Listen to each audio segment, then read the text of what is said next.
Hello दोस्तों, नमस्कार, प्रणाम, जय देव भूमि उत्तराखंड, जय देव भूमि हिमाचल प्रदेश, हर हर महादेव।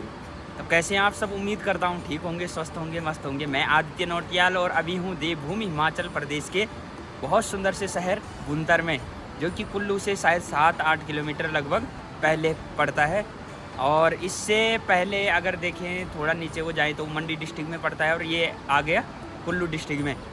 तो आज के ब्लॉग की शुरुआत कर रहा हूँ सुबह 7:30 बजे से और स्वागत करता हूँ आप सबका अपने आज के ब्लॉग में भुंतर से। तो दोस्तों, यहाँ पर जो मैं बता रहा हूँ आपको कि सेम उत्तराखंड के लगभग जैसा यहाँ पर कल्चर है और बहुत ही आनंद यहाँ पर कथा में आ रहा है। यहाँ पर शिव महापुराण कथा का आयोजन चल रहा है और आज षष्ठम दिवस है। विगत 5 दिनों से ये शिव पुराण की कथा चल रही है और आज 6ठा दिन हो गया है और समय का तो पता ही नहीं लगता। 7 दिन क्या पता नहीं कितनी कथाएं हो गई ऐसे ऐसे, लेकिन पता ही नहीं लगता कब पूर्णाहुति दिवस और हम निकले अपने घर की ओर। और सबसे पहले यहाँ पर का आप सबको मौसम दिखाता हूँ। और ये भगवान व्यास नदी जी के पावन तट पर हम यहाँ पर हैं और ऊपर संगम हो रहा है। ऊपर क्यों? यहाँ पे संगम हो रहा है, शायद ये मणिकर्ण से पार्वती नदी आ रही है और ये भगवान व्यास जी आ रहे हैं, व्यास नदी, और दोनों का यहाँ पर संगम हो रहा है। जिस प्रकार देवप्रयाग में संगम होता है नदियों का, तो ऐसे ही यहाँ पर 2 नदियों का संगम है। तो इसको भुंतर प्रयाग भी कह सकते हैं, संगम कह सकते हैं। और ये यहाँ पर ये दिख रहा है, ये साफ साफ तो पता नहीं लग पा रहा है कि शीशे का बगीचा है, लेकिन कुछ छोटे छोटे पेड़ हैं जो सेब के हैं। और ये ऊपर ऑल वेदर रोड है शायद।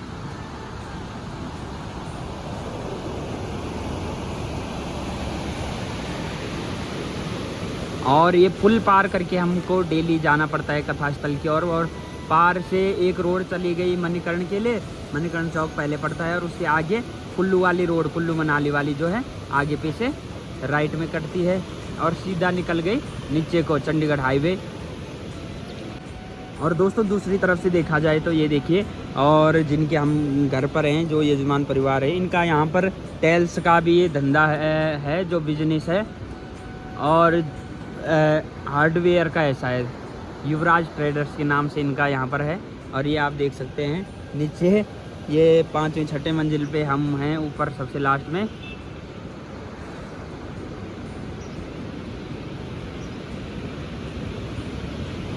और देवभूमि हिमाचल प्रदेश की सुंदर वादियों हम आजकल हैं, पहाड़ों के बीचों में। और दोस्तों, जैसे कि आप कथा श्रवण करते हैं, भगवान शंकर जी की बारात, भगवान शिव जी की बारात उत्तराखंड से आई थी हिमाचल प्रदेश।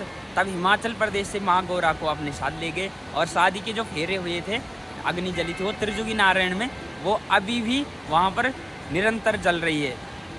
तो उसी अग्नि के फेरे भगवान शंकर और गौरा माता ने लिए थे। तो उस समय से चला आ रहा है कि सभी लोग, विप्र लोग भी आते हैं हिमाचल प्रदेश में और हिमाचल प्रदेश के लोग बहुत देते हैं और देने के लिए मतलब आगे रहते हैं। दानी भी बोल सकते हैं, दानदाता। तो बहुत अच्छा भाव ब्राह्मणों के प्रति, विप्रों के प्रति उत्तराखंड के जितने भी ब्राह्मण आते हैं, तो कोई भी खाली यहाँ से नहीं जाता है।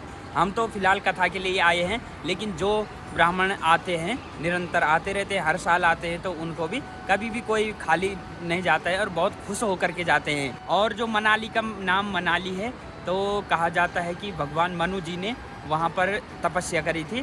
तो मनु शत्रुपा से ये सृष्टि प्रारंभ हुई है। तो मनु जी ने यहाँ मनाली में तपस्या करी थी, तो इसलिए वहाँ का नाम मनाली पड़ा। और कुछ कई लोग बोलते हैं राजा हिमाचल की पत्नी जो मैना हुई, तो उनके नाम से मनाली पड़ा, मनाली का नाम।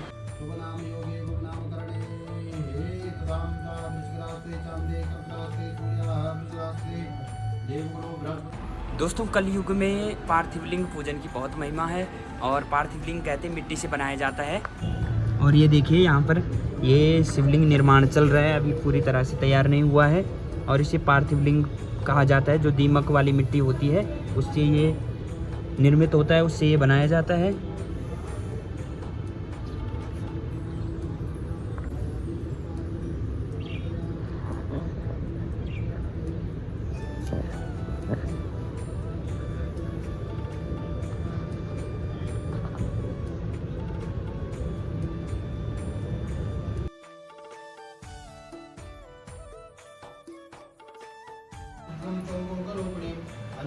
संयुक्ता संसारावतारिणी युगकुलवंत निर्विघ्नो श्रीरक्षन्तमातरा अम्बे अम्बिके अम्बालिके नमानयति कश्चन सरस्वतीमुखा सुभद्रिकां कां कीलपासनिम्बः ऊर्वस्वाहादिव्योगाय नमः ऊर्वस्वा महायोगाय नमः ऊर्वस्वा सिद्धियोगाय नमः ऊर्वस्वा महेश्वरी नमः ऊर्वस्वा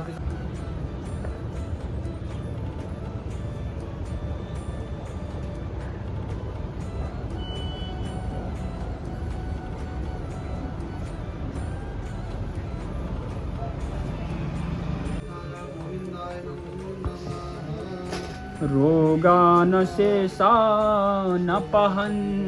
तुष्टा रुष्टा तु कामान् सकलान् विष्टान्। शिवाय नमः।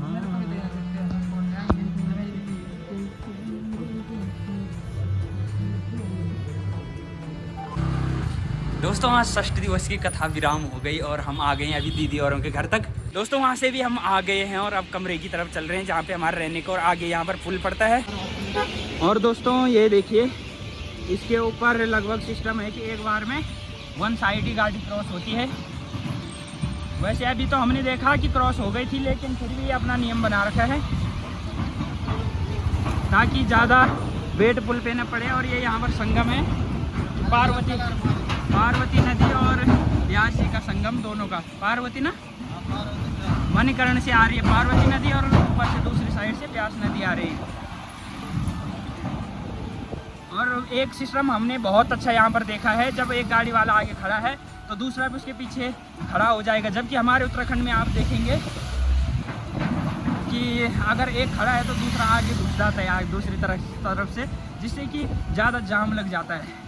अब देखिए अभी उधर की गाड़ियाँ रोक दी हैं, अब इधर की आएंगे और फिर तब वो थोड़ी देर वन साइड किया रहता है मतलब।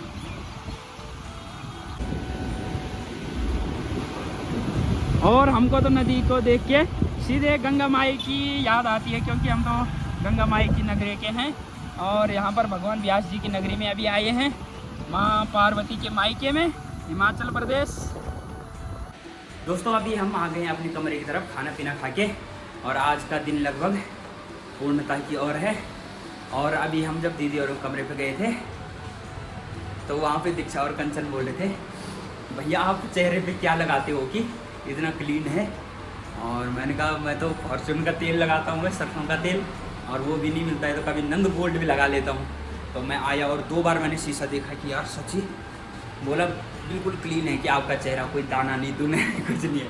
तो मैं बिल्कुल छेड़छाड़ नहीं करता हूँ, जो है मैं ये नहीं बोल रहा मैं इतना अच्छा हूँ, लेकिन जो भी हूँ ऐसे ही हूँ, कुछ क्रीम कुछ नहीं लगाता।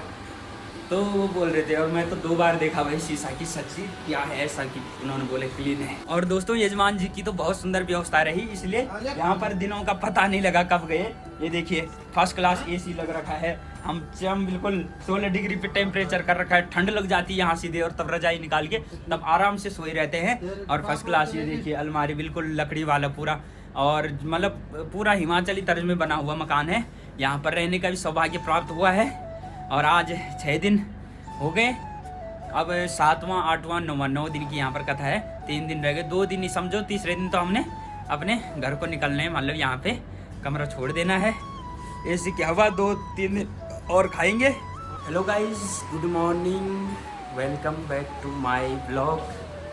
दोस्तों आज के ब्लॉग की शुरुआत हो रही है सुबह 7 बजे से, और मैं बिल्कुल रेडी हो चुका हूँ और अब निकल रहा हूँ पूजा के लिए। और आपको दिखाता हूँ पूजा के लिए हम जाते हैं तो कितनी सीढ़ियाँ हमको तय करनी पड़ती है। 100 से अधिक सीढ़ियाँ हमको तय करनी पड़ती है, क्योंकि जहाँ पर पूजन चलता है वो 5वें 6ठे माले पे है ऊपर। तो चलते हैं अपने रूम से। तो ये देखिए अभी मैं नीचे पर हूँ और मुझे चढ़ना है सबसे ऊपर लास्ट में।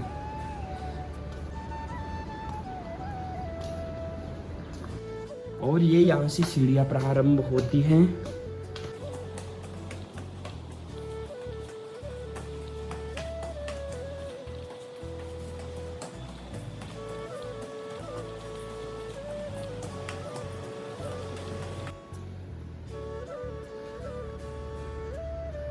और फाइनली इतनी सीढ़ियाँ तय करके मैं पहुँच गया हूँ छत के ऊपर। और यहाँ पे से यहाँ पर नीचे बगीचे दिख रहे हैं जो, वो दिखाता हूँ आपको। कल मैंने इस साइड के बगीचे आपको नहीं दिखाए थे, तो ये देखिए, ये तो एप्पल हैं, सब सेब भी सेब हैं, और जापानी फल भी है शायद इनमें कोई। और ये पॉली हाउस भी यहाँ पर दिख रहा है।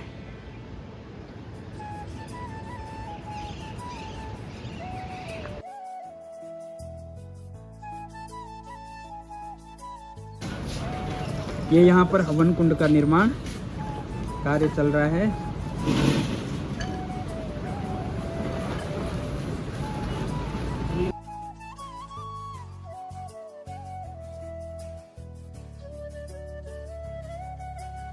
दोस्तों अभी शाम के 6 बज गए हैं और आज की सप्तम दिवस की कथा भी विराम हो गई, और आज के ब्लॉग को भी यहीं पे समाप्त करता हूँ। कल मिलते हैं फिर नए ब्लॉग के साथ। जय देव भूमि उत्तराखंड, जय देव भूमि हिमाचल प्रदेश, हर हर महादेव।